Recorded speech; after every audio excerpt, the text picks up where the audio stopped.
আজকাল কথায় কথায় block, WhatsApp block, phone call block, Facebook block, social media যত কিছু আছে সবেতেই ভালোবাসার মানুষটা, পার্টনার, জীবনসঙ্গী বা সঙ্গিনী যেই হন না কেন, একটু কথার এদিক ওদিক হলে, একটু রাগ হলে, একটু মান অভিমান হলেই ফোনটাকে ব্লক করে দিচ্ছে।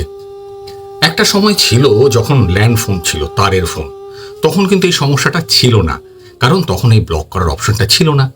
আর বিজ্ঞান প্রযুক্তি যত উন্নত হয়েছে, আশীর্বাদের থেকে বেশি বোধহয় আমাদেরকে সমস্যায় ফেলেছে। আর আজকের এই ভিডিওটা আপনাদের জন্যে, যারা আমাকে প্রশ্ন করেন যে স্যার আমাকে ব্লক করে দিয়েছে, আমার সঙ্গে ফোনে কথা বলছে না, আমার মেসেজ দেখছে না, বা মেসেজ দেখলেও ফেলে রেখে দিচ্ছে, কোনো রেসপন্স করছে না। দেখুন, এই পুরো জিনিসটার পেছনে কাজ করে কিন্তু মনোবিজ্ঞান বা সাইকোলজি।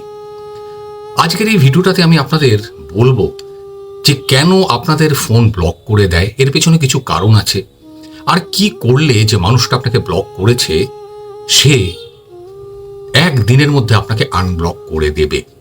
যে ব্লক কেন করে, আপনার ফোন আপনার ভালোবাসার মানুষটা কেন ব্লক করে দিচ্ছে, ভালো করে শুনবেন। এর পেছনে মনোবিজ্ঞানের তিনটে কারণ থাকে, তিনটে সাইকোলজিক্যাল রিজন থাকে। এক, আমাদের প্রত্যেক মানুষের মধ্যে না একটা জিনিস থাকে, সেটা হলো ইগো।